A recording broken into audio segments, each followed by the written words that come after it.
He walked into the boutique with one goal: to see his daughter smile on her prom night. A smile he hadn't seen enough of since the world had shrunk to just the two of them. He had just enough cash in his pocket to rent a simple dress. Maybe not the kind dreams were made of, but the kind that could hold a memory. What he didn't know was that the woman quietly arranging silks in the corner wasn't just another employee. She owned every sequin, every thread, every dream hanging on the racks, and she was about to change his life. Not with a price tag, but with a choice. Before we dive in, hit that subscribe button and drop a comment. Where in the world are you watching from? The afternoon light slanted through the tall glass windows of Elysian gowns, painting dusty gold stripes across the polished hardwood floors. It was the kind of light that made everything look expensive and unattainable. Leo clutched the door handle for a beat longer than necessary, his knuckles white against the cool brass. He could feel the faint tremor in his hand, the one that always showed up when he was out of his element. His element was sawdust, the scent of freshly cut pine, the solid weight of a hammer in his hand. Not this. This was a world of silk and lace and whispered price tags that could pay his rent for 3 months. He glanced at his daughter Mia standing beside him. Her reflection wavered in the glass like a mirage.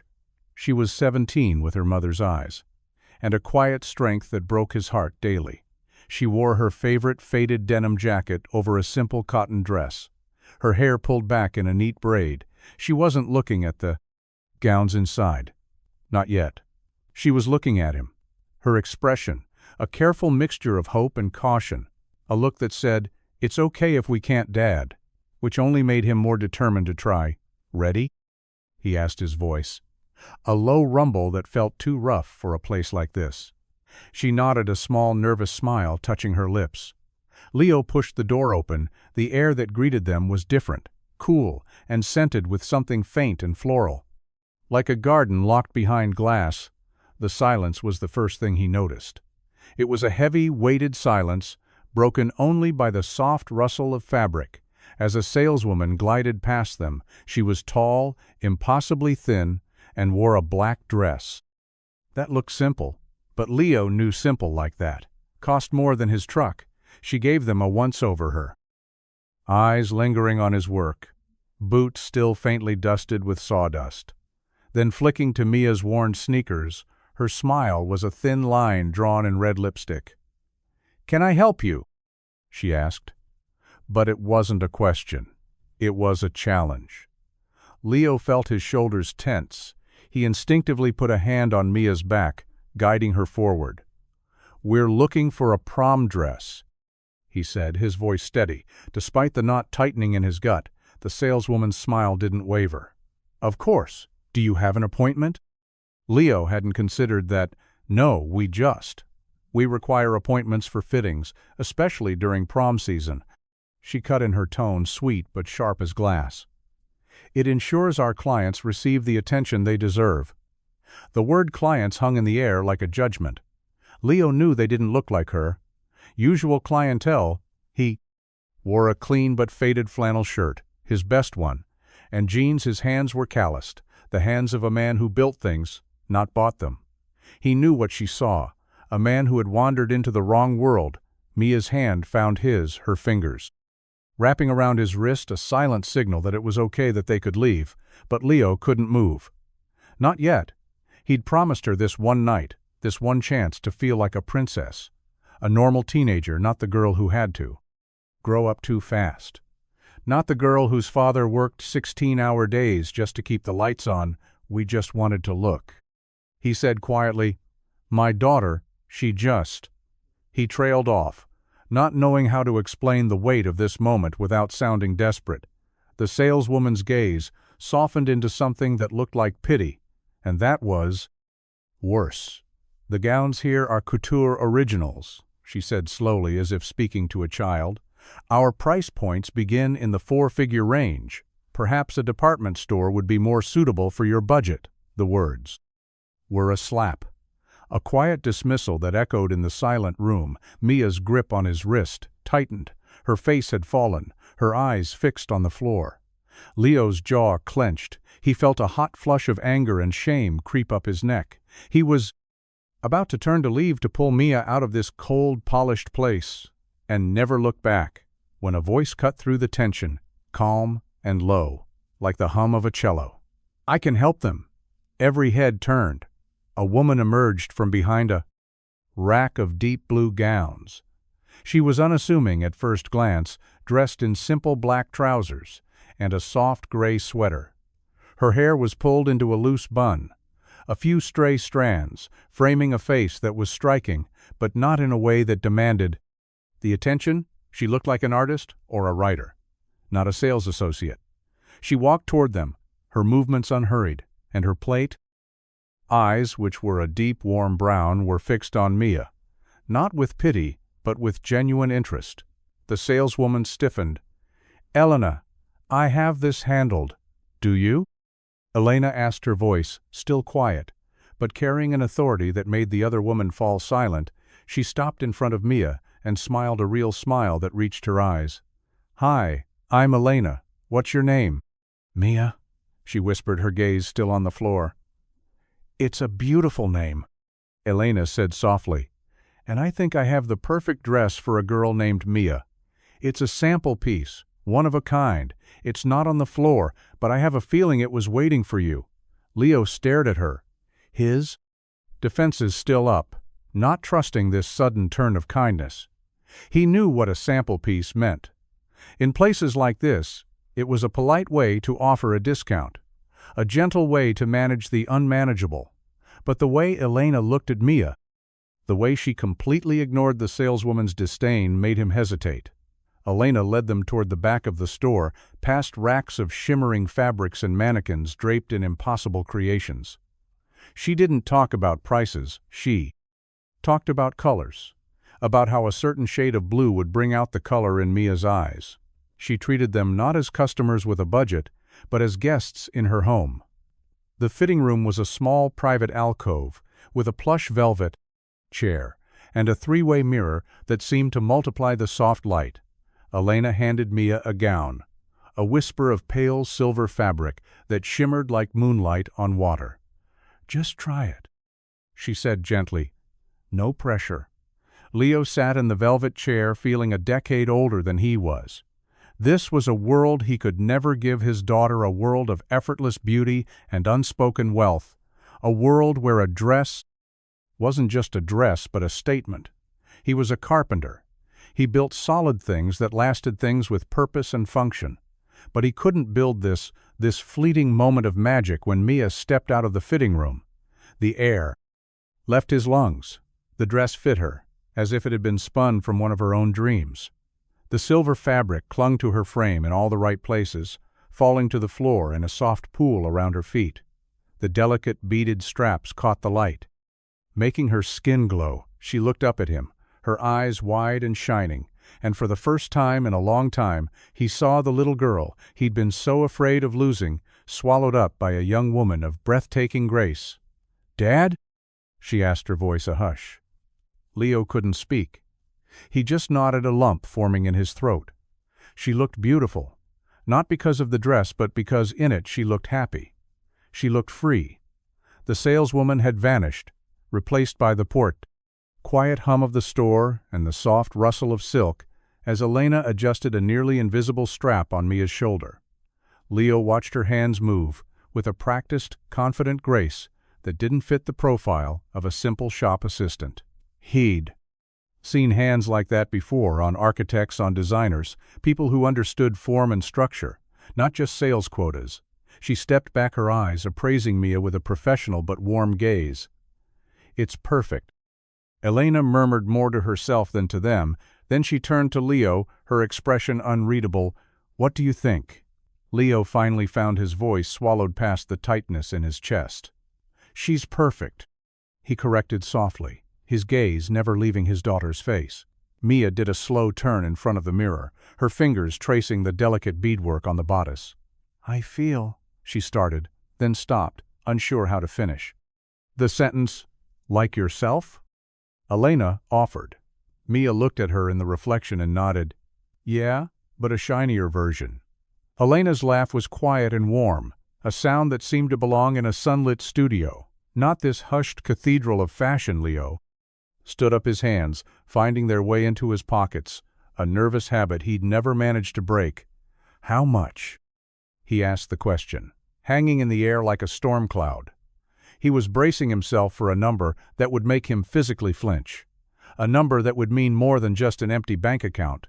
It would mean another month of instant noodles and watered-down coffee. Elena didn't look at him right away. She was still focused on the dress, smoothing a small wrinkle in the fabric with her thumb. "This one's a bit of an anomaly," she said. Her tone casual, but her eyes held a flicker of something else.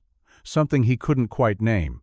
It was a prototype. The designer wasn't happy with the beading on the left strap, see? She pointed to a small section where the pattern was almost imperceptibly different. "We were instructed to clear it from inventory. It's been in the back for months. Honestly, I'd forgotten it was here." Leo's brow furrowed. "So what does that mean?" "It means," Elena said, finally turning to meet his gaze, "that its official price is $1.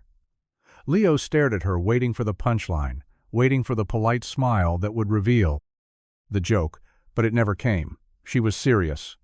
$1? He repeated, his voice barely a whisper. "For this?" "Plus tax," Elena said with a faint smile. "Company policy." The first saleswoman reappeared at the edge of the alcove, her face a mask of disbelief. "Elena, you can't." "I can." Elena interrupted, her voice, losing none of its softness, but gaining a steel edge that silenced the other woman instantly. "I'm the floor manager today. My decision is final." Leo's mind was racing. A floor manager, a prototype, a $1. It all felt too easy, too convenient. It felt like a lie, a kind one, but a lie. Nonetheless, he looked at Mia. Her face was a canvas of pure, unadulterated joy. She was twirling slowly, her reflection dancing in the mirrors, a silver ghost of happiness. He couldn't take that away from her. He couldn't question this miracle in front of her. Not now. He pulled out his wallet, his hand still shaking slightly, and opened it to the small section of bills. He'd so carefully counted that morning. He took out a single crisp dollar bill and held it out to Elena. Their fingers brushed as she took it.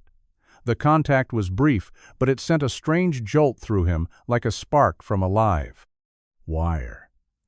She was warm, her skin soft, a stark contrast to his own calloused hand. He felt a sudden, dizzying awareness of her, of the faint scent of her perfume, of the way the light caught in her dark hair. She took the dollar and folded it neatly, her movements precise and deliberate. "I'll have it boxed for you," she said, her eyes holding his for a second, too long. In that moment, Leo felt like she was seeing more than just a grateful father. She was seeing the years of struggle, the sleepless nights, the quiet pride he clung to like a life raft. And she wasn't judging it, she was honoring it. He didn't know who this woman was, or why she'd just handed his daughter a dream for the price of a gumball. But as he watched Mia hug the dress box to her chest on the way out of the store, he knew he would never forget her. The drive home was different. The old sedan didn't feel as tired. The engine didn't seem to cough as much. Or maybe Leo just wasn't listening for it anymore. He was listening to Mia. She sat in the passenger seat, the large white box resting on her lap like a sacred artifact. She hadn't stopped talking since they left the store. Her voice was light and bubbly, filled with plans for the prom, what shoes she might find at the thrift store, how she would do her hair, who she might dance with.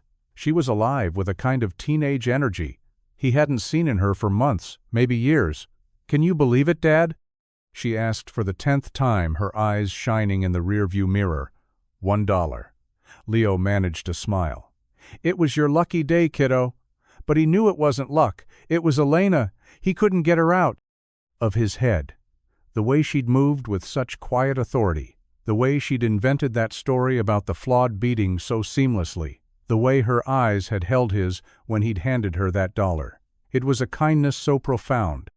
It felt suspicious. His world was one of transactions of cause and effect. You work, you get paid, you build something solid, It stands. People didn't just give things away, especially not things of value, not without a reason, and he couldn't for the life of him figure out hers when they got back to their small apartment above the laundromat. Mia immediately took the dress to her room to hang it up. Leo could hear her humming through the thin walls. He sank onto the worn couch, the springs groaning in protest, and ran a hand over his face. He should have felt relieved, happy, but instead he felt a deep, unsettling sense of debt. He hadn't paid for the dress, not really, and that debt sat heavy in his chest, like an uncashed check. He had no way to repay. He thought about her name, Elena. He'd said it to himself a few times. It felt solid like her gaze. He wondered what her story was. What made a woman with such poise work in a dress shop and give away merchandise for pocket change? He had a feeling the answer wasn't as simple as a flawed strap. He looked around their small living room at the second-hand furniture he'd painstakingly repaired, at the framed photo of his late wife on the mantelpiece, her smile still so vivid it hurt, at the stack of bills on the small table by the door. Their two worlds couldn't have been more different. She belonged to silk and chandeliers. He belonged to sawdust and overdue notices. And yet, for a few minutes, in that store, she had crossed the divide and met him where he was. He closed his eyes, trying to push her from his thoughts. But it was no use. She was there, a quiet mystery wrapped in a gray sweater. And he had a feeling that this wasn't the end of the story. It was just the beginning. The week leading up to prom was a blur of nervous energy and quiet anticipation. Mia was a different person. She floated through their small apartment, a constant low-level hum of excitement radiating from her. She practiced her makeup at the kitchen table. Using cheap drugstore palettes she'd bought with her babysitting money, she tried out different hairstyles in the cracked bathroom mirror, sending photos to her friends for their opinions. She even danced by herself in the living room to music. Only she could hear her socked feet sliding across the worn linoleum. Leo watched it all from the sidelines, a quiet observer in his daughter's sudden bloom. He'd come home from the workshop each evening, covered in a fine layer of sawdust, smelling of pine and varnish, and he'd find her there in the middle of their cramped life, shining. He hadn't realized how much of her light had been dimmed by their circumstances until now. It was back, fierce and bright, and it was all because of a dress. And a stranger named Elena. He found himself thinking about her at odd moments, while sanding a tabletop, while measuring a cut, while driving to the lumberyard. Her face would flash in his mind, her calm voice, the feel of her fingers brushing his. It was a dangerous line of thought. He knew that he had no business thinking about a woman like her. He was a widower, a father, a man whose life was a series of carefully managed repairs, both on wood and on their fragile finances. He didn't have room for mysteries or for women who seemed to step out of a different reality. But still, he wondered one afternoon while he was delivering a custom-built bookshelf to a client to a wealthier part of town. He drove past Elysian gowns. He slowed the truck, his eyes scanning the elegant storefront. He saw the saleswoman, the one with the red lipstick, arranging a mannequin in the window, but he didn't see Elena. He felt a pang of disappointment that was so sharp it surprised him. He told himself it was just curiosity. He just wanted to understand the gesture that had changed so much for Mia. But as he drove away, he knew it was more than that. He was a man who understood foundations, who knew that you couldn't build something lasting on an unstable base. And his brief encounter with Elena felt like he'd stepped onto ground that was beautiful but utterly unknowable. And a part of him, a part he hadn't acknowledged in years, wanted to know what was underneath. The day of the prom arrived on a wave of warm spring air, the kind that smelled of damp earth and blooming jasmine. The world outside seemed to be celebrating with them. Leo had taken the afternoon off, a rare luxury he couldn't really afford, but one he wouldn't miss for anything. He stood in the doorway of Mia's room, watching her get ready, her friends chattering around her in a whirlwind of hairspray and nervous laughter. The silver dress hung on the back of her door, a shimmering promise waiting to be fulfilled. He felt a familiar ache in his chest, a bittersweet mix of pride and loss. She was growing up so fast, leaving behind the little girl who used to fall asleep in his arms, and becoming this radiant young woman who was about to step into the world on her own. He retreated to the kitchen. Needing a moment to himself, he was making a clumsy attempt at tying his own tie, the one he only wore for weddings and funerals. When a knock came at the door, he wasn't expecting anyone. He opened it to find a delivery man holding a long, slender box tied with a white ribbon. "For Mia," the man said. Leo frowned and signed for the package. Taking the box inside, it was from a high-end floral shop downtown one he knew Mia couldn't afford. He called her into the living room. Her hair was now swept up in an elegant twist, a few loose curls framing her face. She looked at the box, her eyes wide. "Who's it from?" Leo shrugged. "I have no idea." She opened it carefully. Inside, nestled on a bed of tissue paper, was a perfect corsage, a single white orchid with tiny silver beads that matched her dress, exactly tucked into the ribbon. Was a Praton side of like 1W. Small card with a single line of elegant script. "Every queen needs a crown, even a small one. E." Mia looked up at Leo, her face alight with wonder. "E? Elena?" Leo stared at the card, his heart giving a hard thud. It was her. She hadn't forgotten them. She was still out there, a quiet benefactor watching from a distance. A part of him was unsettled by the gesture, the feeling of being observed of. Being a recipient of a charity he couldn't repay. But another part felt a warmth spread through his chest, a gratitude so deep it was almost painful. "Looks like you have a guardian angel kiddo," he said, his voice thick with emotion. "Yeah," Mia whispered, touching the delicate petals of the orchid. "I guess I do." Later, as he watched her walk out the door with her friends, a shimmering vision in silver, he couldn't shake the feeling that Elena's kindness wasn't just a random act, it was a thread, and he was standing at one end, not knowing where the other end led the week. After prom, the silver dress hung in a protective bag on the back of Mia's door, a silent testament to a Broden to a dash night of magic. The apartment had settled back into its usual rhythm, the quiet hum of the laundromat below, the scent of coffee and sawdust, the gentle weight of their routine. But something had shifted. Leo felt it. Every time he looked at Mia, she carried herself differently. Now, with a little more confidence, a little less of the weary caution she'd worn for so long. The memory of that night had fortified her, and Leo was endlessly grateful for it. But his own mind was far from settled. Elena was a ghost in his thoughts, a question mark hanging over his life. He'd found himself driving past the boutique a few more times on the way to and from. Jobs always slowing down, always searching for a glimpse of her, but he never saw her. It was as if she had been a mirage, a figment of their need. On that one particular day, he was in his workshop, a small rented space in a dusty industrial park on the edge of town. The air was thick with the smell of cedar and wood glue. He was planing a piece of oak, his movements rhythmic and focused, when the sound of an unfamiliar engine made him pause, a sleek, black sedan utterly out of place. In this neighborhood of work trucks and rusted vans had parked just outside his bay door, a woman stepped out. She was tall, dressed in a sharply tailored pantsuit, her hair pulled back in a severe bun. She walked toward him with the brisk, no-nonsense air of someone who billed by the minute. Leo wiped his hands on a rag and stepped forward, his guard immediately up. "Can I help you?" he asked. The woman's eyes scanned the workshop, taking in the stacks of lumber, the scattered tools, the half-finished projects. "You're Leo?" she asked, her voice clipped and professional. "I am." She handed him a business card. It was thick, heavy cardstock with a simple embossed logo, an elegant intertwining E and A.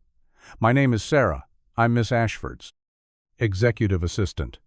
Leo stared at the card. "Ashford? Elena Ashford?" The woman clarified as if he should have known. "She'd like to commission a piece from you." Leo's mind reeled. Elena Ashford. He turned the name over. In his mind, it sounded familiar, but he couldn't place it. A dough bride. Commission? He repeated. What kind of piece? A custom desk for her home office. She admired your work and insists on having it done by you personally. She's provided the specifications here. Sarah handed him a thick envelope and a retainer. She handed him a second envelope, a check. Leo didn't take it. I don't understand, he said, shaking his head. Why me? Sarah's expression softened almost imperceptibly. Miss Ashford believes in investing in true artisans, she says. Your work has integrity, a quality she finds increasingly rare. Leo looked from the woman to the fancy car to the envelope in his hand. It felt like a test or a trick, a way for her to repay a debt he hadn't asked her to incur. He didn't want her money. He didn't want to be her project. I'm not for hire like this, he said, his voice tight with pride. Ashford anticipated you might say that. Sarah replied, her tone even. She's not hiring you. She's investing in your craft because she believes it's worth more than you're charging. She also said to tell you that this has nothing to do with the dress, and everything to do with the man who raised the girl who wore it. Leo was silent. His head spinning, the name Elena Ashford echoed in his brain. He took the envelope with the specifications, his fingers brushing the thick paper. He still didn't understand her motives, but he was a craftsman, and a challenge.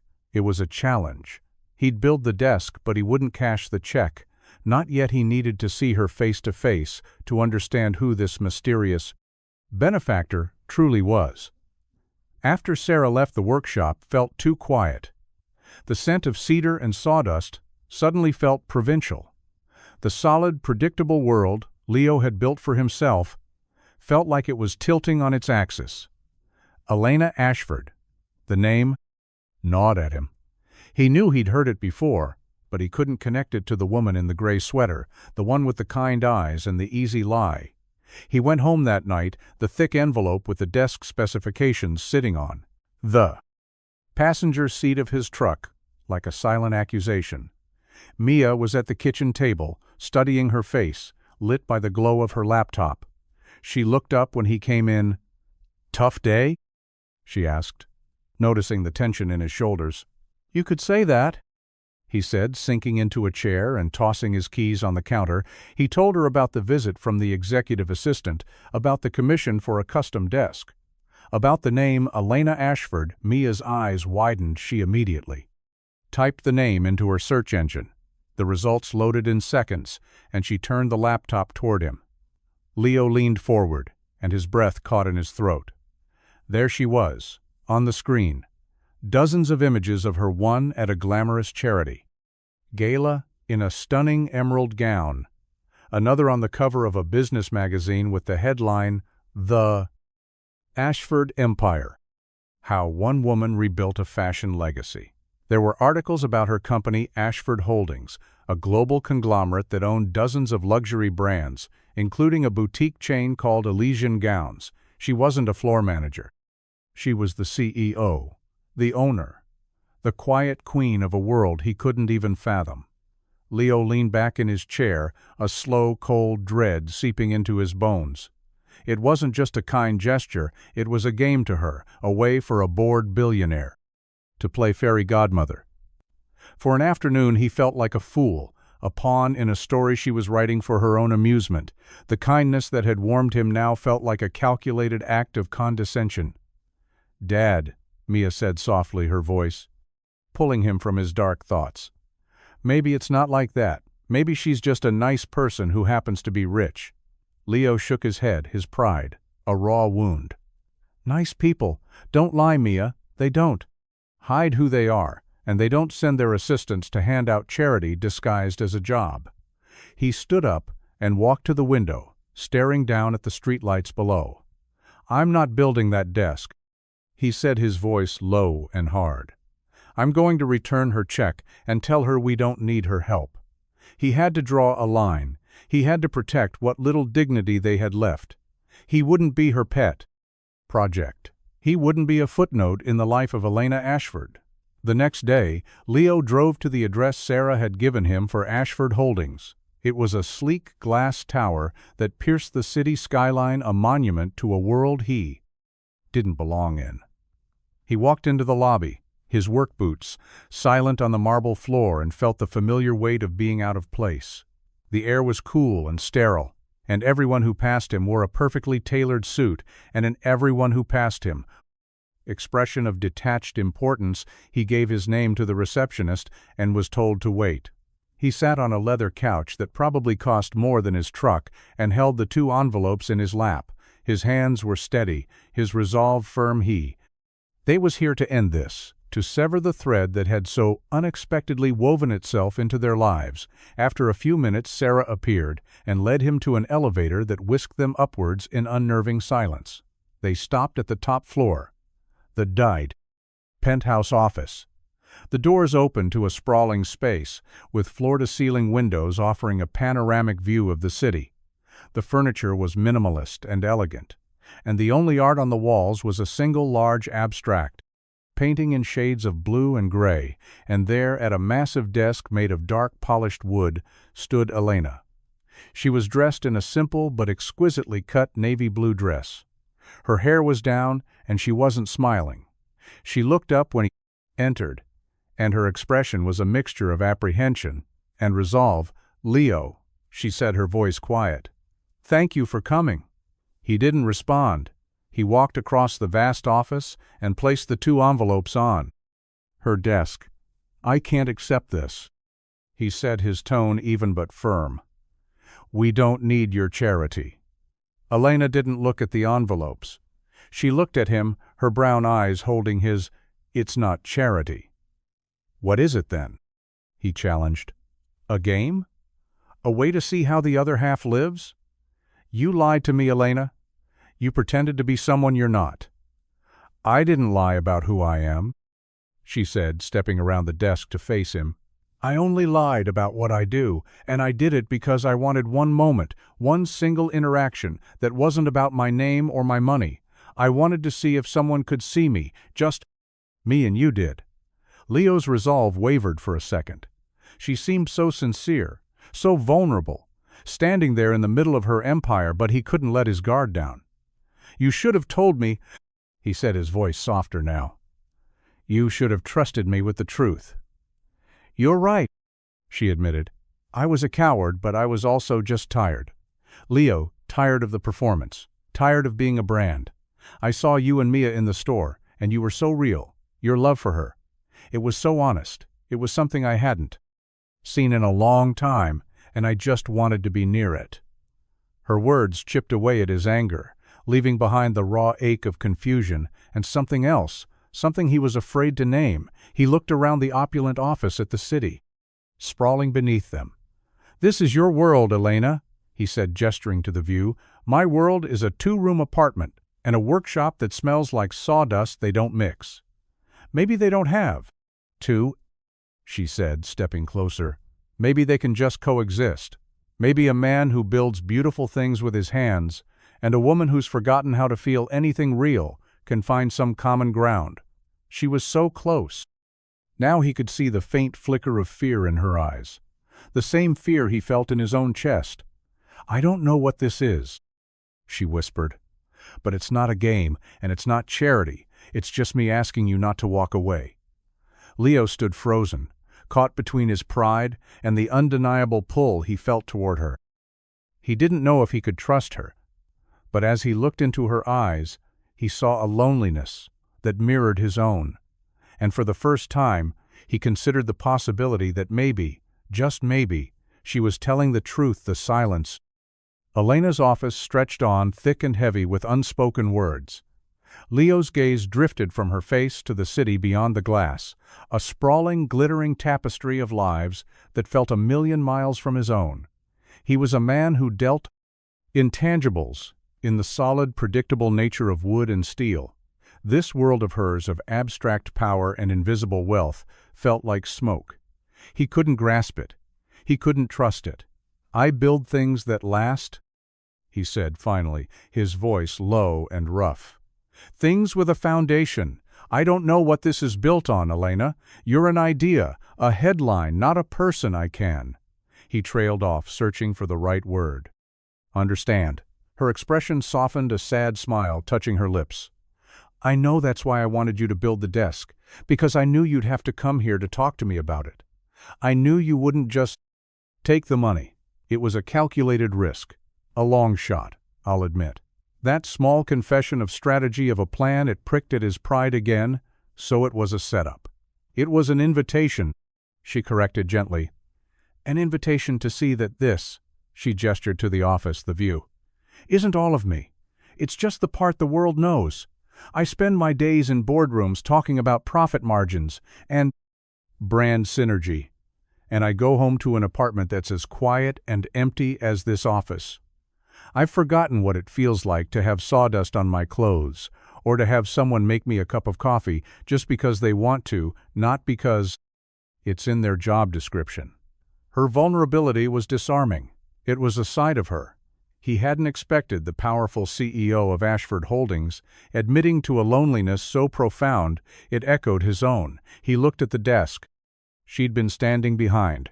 It was a marvel of engineering, sleek and modern but cold, utterly devoid of character. You hate that desk, don't you? He asked suddenly the question. Surprising even himself, she blinked. Then a genuine laugh escaped her. A sound that was so out of place in the sterile office that it felt like a rebellion. I despise it, she admitted.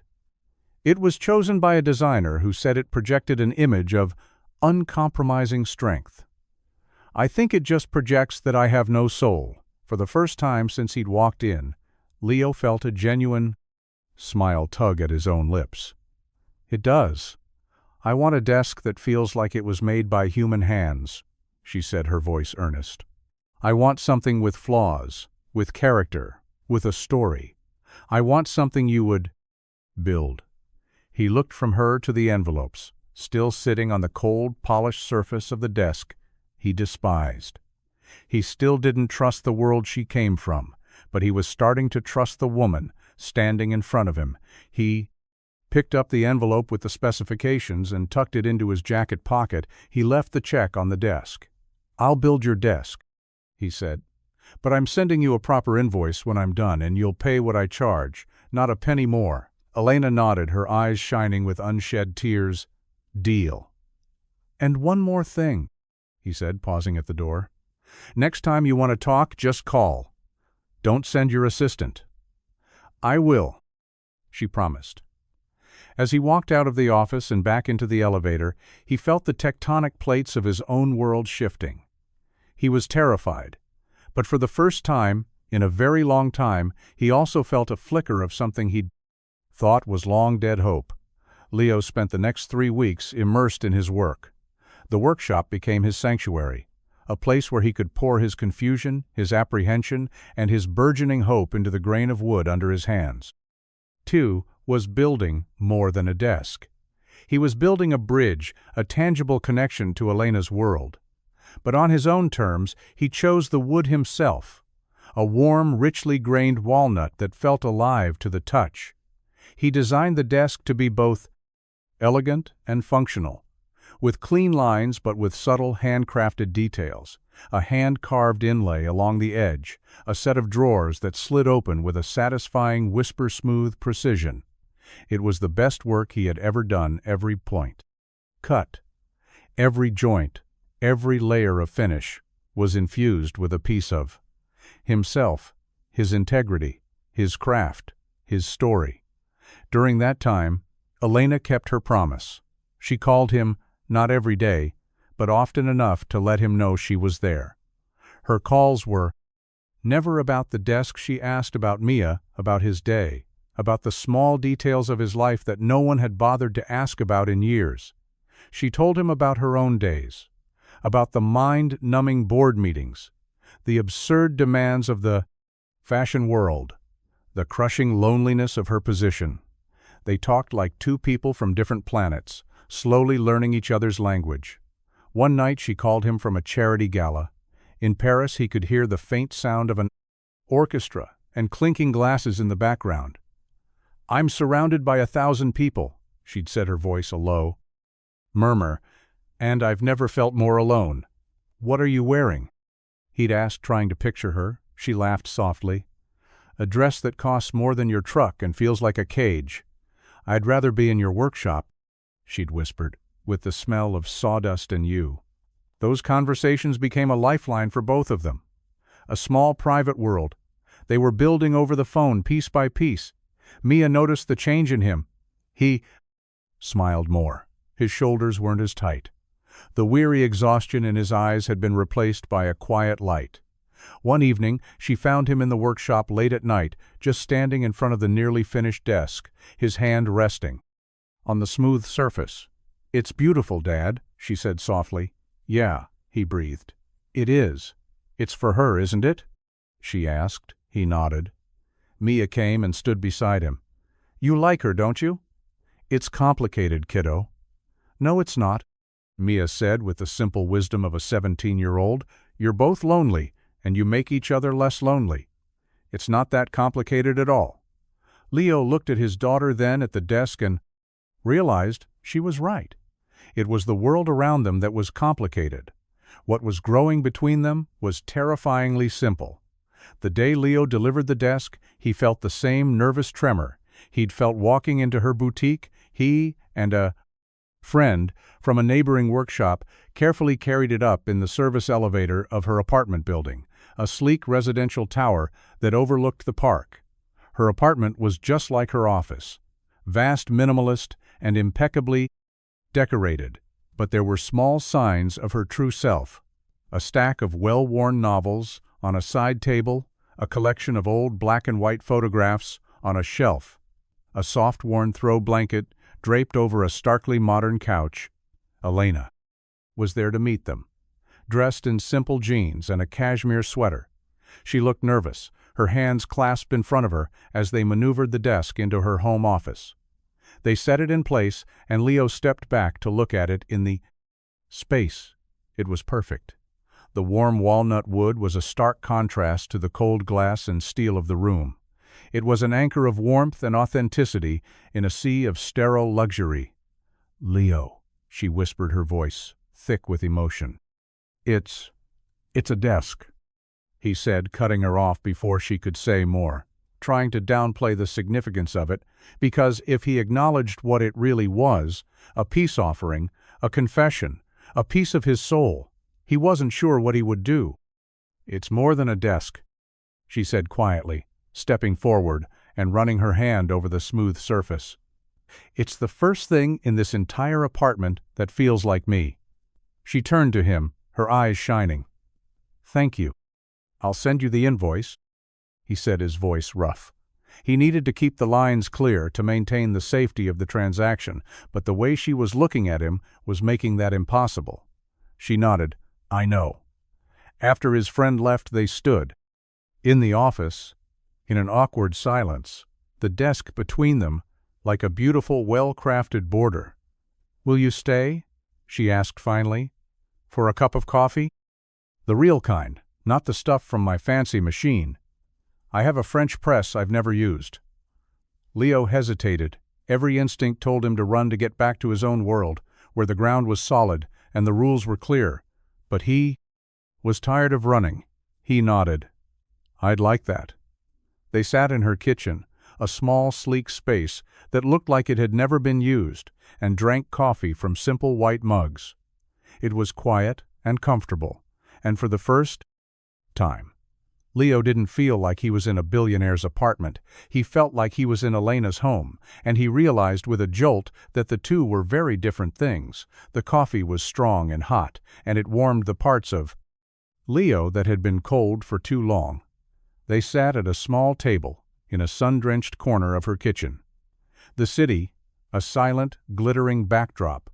Far below Elena, had her knees drawn up to her chest, her bare feet tucked under her on the quarter chair. She looked younger here, more relaxed, stripped of the armor of her corporate life. "So," he said, after a long, comfortable silence, "what's the story with the fancy watch?" The question was out before he could stop it. A remnant of the suspicion he was trying to shed, she glanced down at her wrist, at the slim, elegant timepiece. "This?" she said. This was a gift from my father on my 20th birthday. He said it was a reminder that time is the only currency that truly matters. She ran her thumb over the watch face. Ironic, isn't it? I've spent the last decade letting other people own my time. Why do you still wear it? He asked gently. She shrugged. Because it's the last thing he gave me before he got sick, before the company became more important than his family. It's a reminder of who he used to be, and maybe who I used to be. 2. The confession hung in the air between them, a fragile offering of trust. He didn't press for more. He just nodded, understanding the weight of objects that carry memories. He thought of the worn photograph of his wife on his mantelpiece. The one thing he would save in a fire. What about you? She asked, her voice soft. Your ring. You don't wear one, but there's an indentation on your finger. He looked down at his hand, at the pale band of skin where his wedding ring had been for 15 years. It's been 3 years since she passed, he said, his voice quiet. I took the ring off a year ago. It felt like a betrayal at first, like I was erasing her, but it got too heavy to wear. Did you love her a lot? Elena asked, her tone full of a gentle empathy that made it easy to answer. She was my foundation. He said simply. When she died, the whole house felt like it was going to collapse. I've just been trying to keep the walls from caving in ever since for Mia. They fell silent again. But this time, the silence was different. It was filled with the ghosts of their pasts, with shared grief and a mutual understanding of loss. Elena reached across the table, and her hand covered his. Her touch was light, but it was an anchor in the storm of his memories. You're not just keeping the walls from caving in, Leo, she said, her voice thick with unshed tears. You've built a home, a real one, with so much love in it. Mia is a testament to that. He didn't pull his hand away. He just turned it over and laced his fingers with hers. Their two worlds, with all their differences and disparities, met in that simple touch, a carpenter's calloused hand and a billionaire's soft one, both searching for the same thing, a foundation to build on again the next few weeks were a tentative dance, a slow exploration of the fragile bridge they had built between their two worlds. Elena started visiting the workshop. She'd show up unannounced, dressed in jeans and a simple t-shirt, her hair tied back. In a messy bun, she'd bring coffee, real coffee, in a thermos, and they'd sit on upturned buckets of sawdust and talk for hours. She never offered advice on his business or tried to use her connections to help him. She just listened. She learned the names of his tools, the different types of wood, the stories behind the pieces he was building. She loved the smell of the place. She said it smelled like something real was being made. Leo, in turn, started to step into her world. But on his own terms, he met her for lunch, not at fancy restaurants, but at a small diner near her office, where no one knew her name. He walked with her through the park on a sunny afternoon, watching as she shed the weight of her corporate persona with every step she took with him. She laughed more, a real uninhibited laugh that made her eyes sparkle. He discovered she had a surprisingly goofy sense of humor and a competitive streak when it came to a game of tic-tac-toe scratched into the dirt with a stick. Mia adored her. She saw Elena not as a billionaire or a benefactor, but as a friend. She'd text her photos of her outfits asking for advice, and Elena would respond instantly with encouraging words. She became a fixture in their small apartment on Friday nights, bringing pizza and watching old movies with them, curled up on the worn couch. One evening, while Mia was in her room, Elena helped Leo fix a leaky faucet in the personed kitchen. They were crammed into the small space under the sink, their shoulders brushing, bumping into each other. As they worked, he was showing her how to wrap plumber's tape around a pipe when he looked up and found her watching him. Her expression soft and open. What? He asked, his voice a low murmur. Nothing, she whispered. It's just I've never seen someone so patient with something so broken. He didn't say anything. He just leaned in and kissed her. It was a slow, gentle kiss, tentative at first, then deepening. As the weeks of unspoken longing and quiet connection finally found their voice, it wasn't a fairy tale kiss. It was a real kiss, messy, and a little awkward with the faint taste of coffee and the smell of sawdust, and for both of them, it felt like coming home. The news broke. On a Tuesday morning, Leo was in the workshop sanding the edge of a new cabinet when his phone buzzed with a text from Mia. "Turn on the news," it said, followed by a string of worried emojis. He wiped his hands and pulled up a news app on his phone. The headline hit him like a physical blow. Fashion mogul Elena Ashford's secret blue-collar romance. From boardrooms to workshops, there was a grainy photo of them taken from a distance walking in the park last week. Elena was laughing, her head thrown back, and Leo was looking at her with an expression of such open affection that it made his stomach clench. It was a private moment stolen and twisted into a public spectacle. The article was a masterpiece of condescending speculation. It painted him as a rugged carpenter, a charity project for the ponderate, lonely billionaire. It hinted that their relationship was a PR stunt, a way for Elena to seem more relatable to the masses. It mentioned Mia, calling her the plucky daughter who had been the catalyst for their unlikely meeting. Leo felt a hot wave of fury and humiliation wash over him. This was exactly what he had feared, that her world would swallow them whole and spit them out as a caricature. He threw his phone across the workshop. It hit the wall and clattered to the floor. The screen spiderwebbed with cracks. He didn't care. He paced the cracks. Small space, like a caged animal. His hands clenched into fists. He had let his guard down. He had started to believe that they could build something real, and now the world had ripped it apart and put it on display for public consumption. He knew what would come next. The reporters, the cameras, the whispers, the pitying looks. He had worked his whole life to maintain his dignity, his independence, and now he was a tabloid headline, a blue-collar boyfriend, a story for people to consume with their morning coffee. His phone started ringing. He saw Elena's name on the cracked screen. He silenced it and then turned it off. He couldn't talk to her, not now. He needed to put up his walls again to protect himself, to protect Mia. He had been a fool to think their two worlds could coexist. They couldn't. One always consumed the other. And he was on the side that got eaten alive. The aftermath was worse than Leo could have imagined.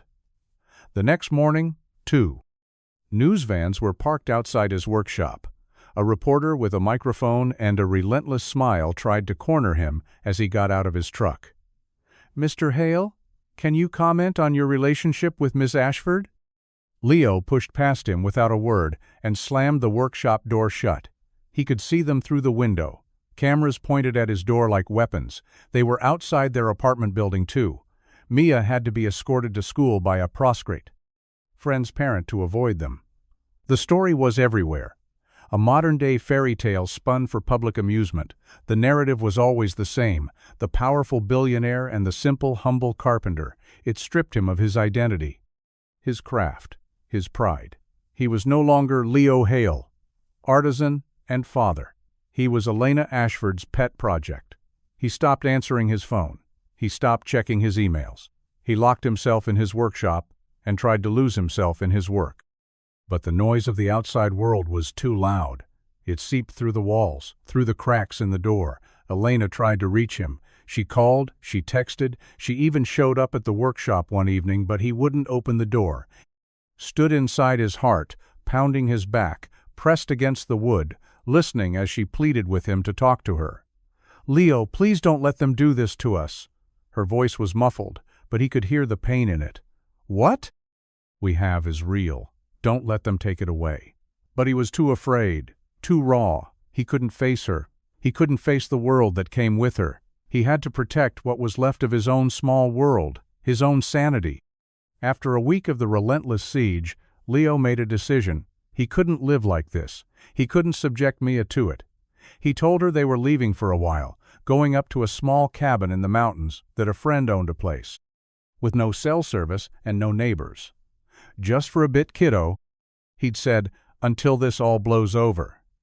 Mia had looked at him, her eyes full of a wisdom that was far too old for her years. "You're running away, Dad," she'd said quietly. "And you're leaving her behind." "I'm protecting us," he'd insisted. But as he packed their bags, he couldn't shake the feeling that Mia was right. He wasn't just running from the reporters, he was running from Elena. He was running from the terrifying possibility that he loved her. And he didn't know how to love someone and keep his own world intact. The mountain cabin was a refuge, a quiet pocket of the world where the only sounds were the wind in the pines and the crackle of the fire in the stone. Hearth, the air was clean and sharp, and for the first few days Leo felt the tight knot in his chest begin to loosen. He and Mia took long hikes through the woods. They fished in a crystal-clear lake. They played cards by the fire at night. They didn't talk about what they had left behind. They didn't mention Elena's name. It was an unspoken agreement, a fragile truce with the life that was waiting for them back in the city, but the silence was a loud one. Leo found himself staring into the fire for hours, his mind replaying every moment with Elena. Her laugh, her touch, the look in her eyes when he'd kissed her. He had run away to protect his world, but now that world felt small and empty without her. In it one evening as they were cleaning up after dinner, Mia broke the silence. "I miss her," she said quietly, not looking at him. She was washing dishes her back to him, but he could see the tension in her small shoulders. Leo stopped drying the plate in his hand. "I know, kiddo." "She was good for you, Dad," Mia said, turning to face him. Her eyes were clear and steady. "You were happy when she was around you?" Smiled more. "You didn't look so tired all the time." "It was complicated," he said, falling back on his old excuse. "No, it wasn't," she insisted, stepping closer. "You were just scared. You're always so scared of losing things that you don't let yourself have them." Her words were a punch to the gut, a truth so sharp it stole his breath. He had spent the last 3 years living in fear. Fear of not being enough for Mia, fear of failing, fear of letting someone else in only to lose them again. He had built his walls so high to keep the pain out that he had inadvertently locked out the joy as well. Mia's eyes softened. "Mom wouldn't have wanted you to be alone forever, Dad. She would have wanted you to be happy." A single tear traced a path down her cheek. "I want you to be happy." Leo pulled his daughter into a hug, his own eyes burning.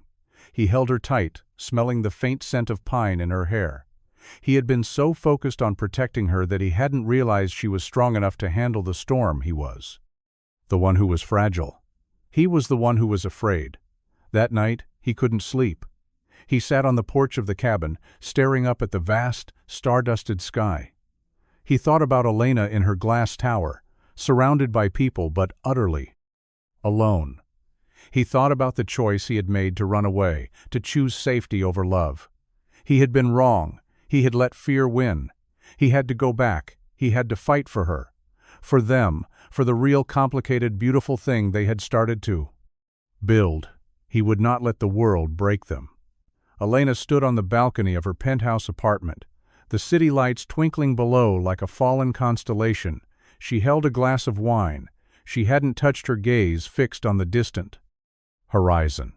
She had been in a fog for the past 2 weeks since Leo had disappeared. The reporters had eventually moved on to the next scandal, but the silence he'd left behind was a constant ache. She had tried everything to reach him, but his phone was off and his workshop was shuttered. She had even driven to his apartment, only to be told by a neighbor that he and Mia had gone away. No one knew where her company. Her empire felt like a gilded cage. She had never felt more powerful and more powerless. At the same time, she had all the resources in the world, but she couldn't fix the one thing that mattered. She was about to turn and go inside when her phone rang. It was an unknown number she almost ignored. But something made her answer. "Hello?" she said, her voice tentative. "It's me." Leo's voice was a low rumble on the other end of the line, rough and hesitant. But it was him. Elena's hand flew to her mouth, her knees feeling weak. "Leo, where are you?" "I'm on my way back," he said. I was a coward. I ran away. I was scared. I know, she whispered, tears streaming down her face. I'm so sorry, Elena, for everything, for what they wrote, for how I reacted. It's not your fault. She said, it's my world. It's the price I've always had to pay. I don't care about the price anymore, he said, his voice stronger now, more certain. I care about you. I'm not going to let them win. I'm not going to let them define us. Where are you? She asked again, her heart pounding with a hope she hadn't dared to feel. Look down, he said. She frowned and walked to the edge of her balcony, peering down at the street below. And there, parked in front of her building, was his old work truck. Its headlights were on, shining up at her like a beacon. He was standing. Beside it, his silhouette, small but solid in the glow of the city lights. He was looking up at her, a silent promise in his stance. Elena laughed through her tears, a sound of pure joy and relief. Stay right there, she said. I'm coming down. She didn't bother with the elevator. She ran down the 20 flights of stairs, her heart pounding in time with her footsteps. She burst out of the lobby doors and ran into his arms. He caught her, lifting her off the ground and spinning her around. He buried his face in her hair, smelling the faint scent of her perfume mixed with the cool night air. I love you, he whispered, the words he'd been too afraid to say. I love you too, she cried, holding him tight, as if she'd never let him go. They stood there in the middle of the city street, a carpenter and a billionaire wrapped in each other's arms, oblivious to the world around them. They were no longer two separate worlds. They were one foundation, strong and real and ready to withstand any storm. The press conference was Elena's idea, a move so bold it left her entire board of directors speechless. She didn't want to hide anymore. He didn't want to let tabloid narratives define their story. She stood at a podium in a room packed with reporters. Cameras flashing like a summer storm. Leo stood just off to the side, a few feet behind her. He wasn't wearing a suit. He was wearing his best flannel shirt, clean jeans, and his work boots. His presence was quiet but unwavering, a silent statement of support. Elena looked directly into the cameras, her expression calm and composed. For the past few weeks, she began, her voice steady, there has been a great deal of speculation about my private life. Stories have been written. Narratives have been spun. Most of them filled with condescending assumptions and outright fictions. Today, I want to set the record straight. A hush fell over the room. Yes, I am in a relationship with Leo. Hale, she said, her gaze flicking to him for a brief second, a soft smile touching her lips. And no, he is not my pet project. He is not a charity case, and he is not a temporary diversion for a lonely billionaire. He is the most honest and integrous man I have ever met. He is a master craftsman, a devoted father, and the person who reminded me what it means to be real. She paused, letting her words sink in. My world is one of excess and image. His is one of substance and authenticity. Some have suggested that these two worlds cannot coexist. They are wrong. This isn't a story about a billionaire and a carpenter. It's a story about two people who found each other and are building something real. Something that is not defined by bank accounts or social status, but by mutual respect and love. We will not be hiding. We will not be apologizing for who we are. And we would appreciate it if the world would grant us the privacy to build our life in peace. She didn't take any questions. She simply took Leo's hand, and they walked out of the room together, leaving behind a stunned silence and a new headline, one they had written themselves. The wedding was small and private, held in the backyard of a modest house Elena had bought on the outskirts of the city. It wasn't a mansion. It was a home, a place with a big oak tree and room for a garden, a place where Mia could have her friends over, and where Leo could build a new workshop in the back. It was a perfect blend of their two worlds. Mia was the maid of honor in a simple blue dress that matched her eyes. She stood beside Elena, her face beaming with pride. Leo stood at the makeshift altar, a wooden arch. He had built himself, his eyes fixed on Elena. As she walked toward him, she wasn't wearing a couture gown. She was wearing a simple white dress that she'd bought off the rack. She looked more beautiful to him than she ever had in any magazine. They exchanged vows they had written themselves, promises of love, support, and a lifetime of facing the world together as a team, as they were pronounced husband and wife. Mia tossed a handful of wildflower petals into the air, and their small group of friends and family erupted in cheers later that evening. As the sun set behind the trees, they sat on the porch of their new home, watching the fireflies begin to glow in the trees. Twilight. Mia was inside, with her friends, their laughter spilling out through the open door. Elena leaned her head on Leo's shoulder, her hand resting in his. "Are you happy?" she asked softly. He turned and kissed her gently. "I've never been happier." He looked out at the yard, at the workshop he was about to build, at the life stretching out before them, a life he had never dared to dream of. "You know," he said, his voice a low rumble, "I still have that $1 bill." Elena smiled. "I know. It's the best dollar I ever spent." He said, "It bought me a whole new world." "No," she corrected him softly. "It just bought you a dress. All the rest of this you built it yourself." And as he held her close, he knew she was right. They had built this together, a foundation of love so strong that no storm could ever shake it.